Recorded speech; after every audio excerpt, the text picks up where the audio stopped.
Alors, lorsqu'on veut comparer des personnes ou des objets, alors ça, c'est peut-être que tu as vu ça dans le passé, c'est lorsqu'on va utiliser le plus que.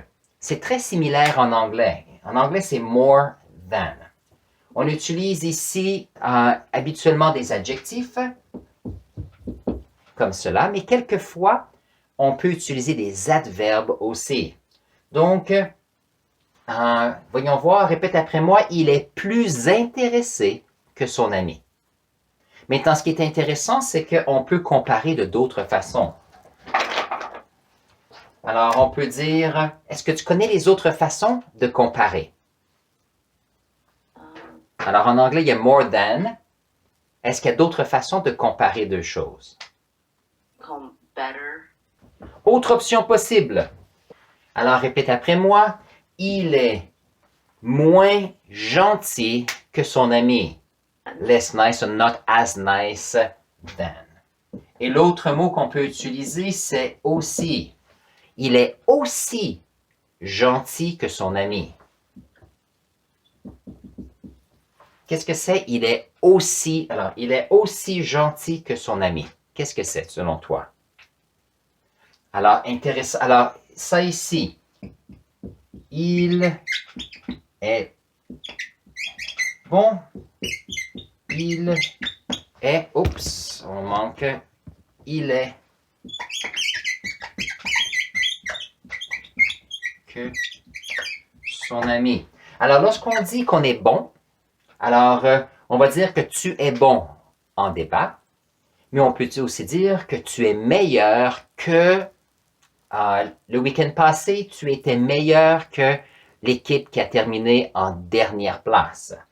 Donc, quelquefois, il y a des anglophones qui vont dire plus bon. Alors, it's good, it's more good. Alors, plus bon, comme ceci, ne devrait pas être dit en français.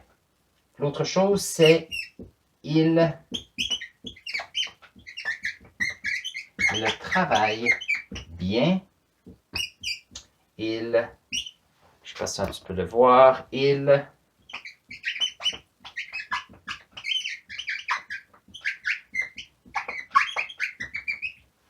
Alors, lorsqu'on dit qu'il est bon à faire quelque chose, c'est un adjectif. Par contre, on peut utiliser un adverbe aussi. Qu'est-ce que c'est en anglais? Il travaille bien. Maintenant, lorsqu'on a un adverbe, on ne va pas dire il travaille meilleur, on va dire il travaille. Voilà. Donc, ça, c'est une façon de pouvoir utiliser des adverbes. Donc, ça, c'est les grands points. Donc, de ce qu'on va faire cette semaine, on revoit les adjectifs, on revoit comment on peut comparer et aussi comment est-ce qu'on peut utiliser avec les adverbes. OK. Donc ici, lorsqu'on essaie de faire le superlatif, c'est par exemple l'eau est bonne. On peut dire qu'on peut comparer. L'eau est meilleure que quelque chose, mais on peut aussi dire l'eau est la meilleure. Donc la meilleure, qu'est-ce que ça veut dire en anglais? L'eau est la meilleure? Water is the best. Voilà. C'est lorsqu'on veut parler de la supériorité d'un groupe. Le français est intéressant. Le français est plus intéressant que... Alors ici, je ne dirai rien pour ne pas fâcher des personnes. Et on va dire le français est le plus important.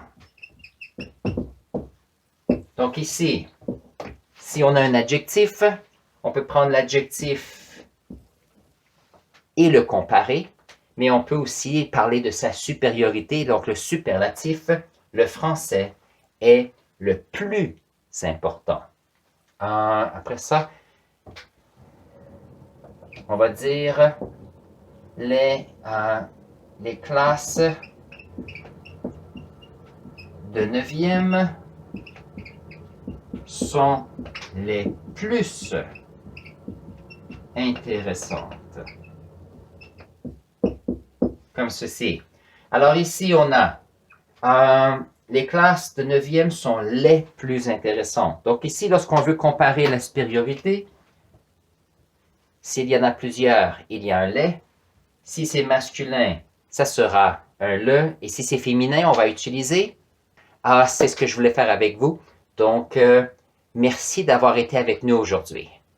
Alors, au revoir.